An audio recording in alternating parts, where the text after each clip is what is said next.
So we're at Wacken 2019, and I'm joined by Die Art as Murder, who are still yet to play and are pretty much going to destroy the stage you're on. Yeah, probably going to burn it to the ground. So I think it's made of wood. So like the W.E.T Stage, or I don't know. Well, I don't even know what that is. The W.E.T Stage is what we've been calling it. Yeah, so. like I don't even know where it is. I think it's somewhere like over there. I think it's that thing right there. That's it there? Yeah, I haven't actually been over there, but There's so many stages and tents that I'm just like, cool. It's one of the 9 stages being. Yeah, many stages at Wacken. There is, but there's lots to drink, which is making everyone happy. Yeah, I haven't started drinking any beers yet because we don't play for another 4 hours. So. Plenty of drinking time. Yeah. So you're one of a few Australian bands on the bill this year. Right. Flying that flag. We had Yes. Airborne.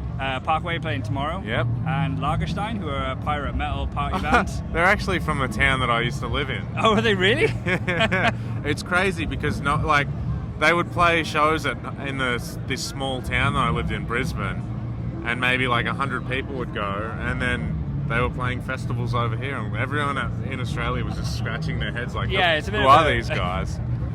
Yeah, if that's what kind of it like takes. that Ailstorm, you know. Don't get me. No, Yeah. I'm fucked by an anchor. I'm just like, nah, turn off. No, pirate metal, not for me. No, I'm fine with that. So human, don't walk in front of it.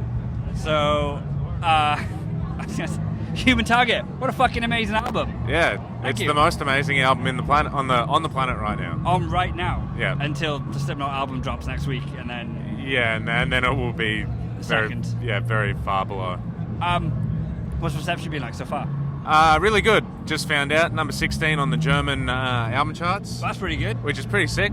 Rammstein's at number 5, so number 16 feels pretty good. Rammstein number 5. Yeah. Oh. I mean, but their album's probably been out for like 3 months or something. Yeah. So ours just came out. Next week it'll be like 1016.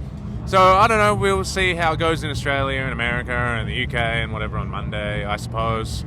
But otherwise, songs have been going over live really well. We did 3 warm-up shows a few weeks ago at home. Yeah. And we put out Make America Hate Again on like a Friday, and then we played a show on a Thursday, and everyone already was That's in really love cool. with it. So Yeah. crowd reaction's been really good.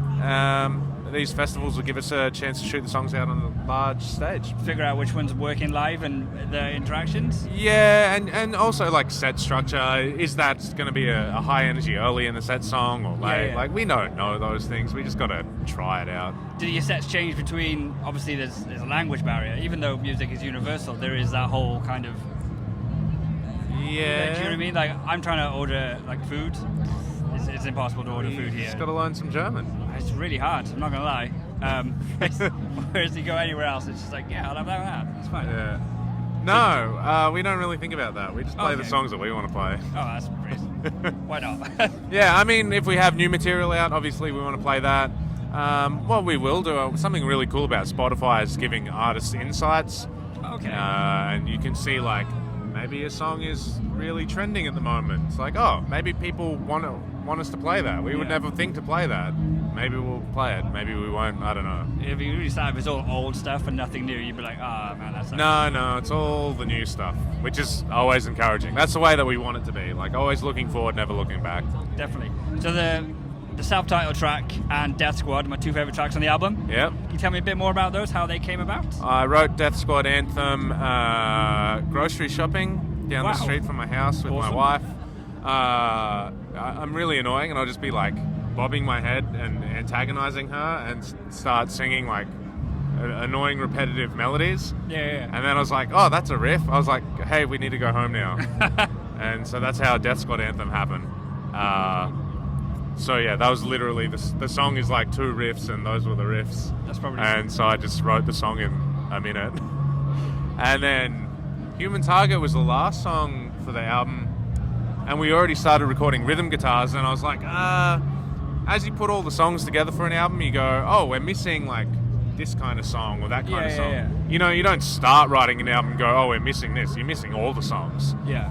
So we thought we were pretty done, and we looked at all the pieces. We go, oh, we're missing track 1. So Sean started recording rhythm guitars, and I went upstairs and sat down at my computer and banged out Human Target in about an hour. Oh, it's not too bad. So Yeah, we're very efficient. We don't really think too hard, and yeah. Which song was the hardest to write and record? Something that Eye for an What's it Eye coming probably like started the earliest and finished the latest.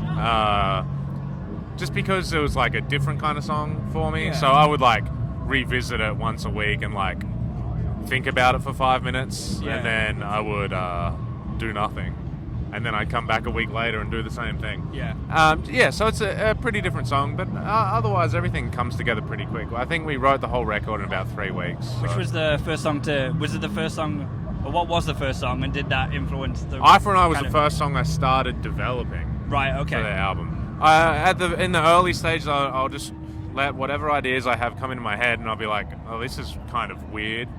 I'll just sketch it out, Yeah.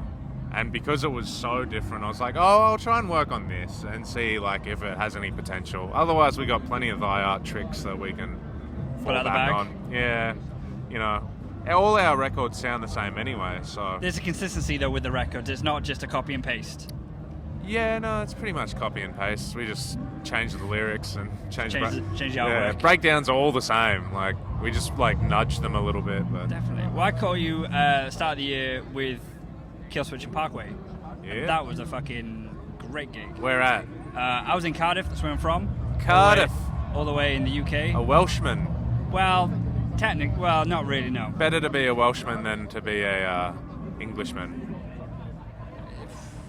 Yeah. I Disagree? guess. Well, Strong disagree from this guy. What do Strong we agree say? over here. Nick, what are we saying? Better to be Welsh or English? Yeah, they yeah, do. I don't though. I was educated by a bunch of Welshmen. Really? Yeah, I was. And Gareth Bale is Welsh. And who won the Tour de France last year? Geraint Thomas, Welshman. Oh, is he? Oh, I don't follow Yeah, he sport. was. So Welsh are the best. But Oh. So is there a Welsh date on the cards soon? well, Bristol is kind of close, so Kind of. it's yeah. like an hour. Yeah. you it know. is. Yeah. I mean, I'm coming from the other side of the world, so if I can go to Bristol, you can go to Bristol from Cardiff. Yeah. You fucking heard it. Dude, I'm gonna catch your set tonight. I'm looking forward to it. Cool beans. Burn that stage down, tent, thing, Yep. and yeah, go buy Human Target because it's fucking awesome. See you later.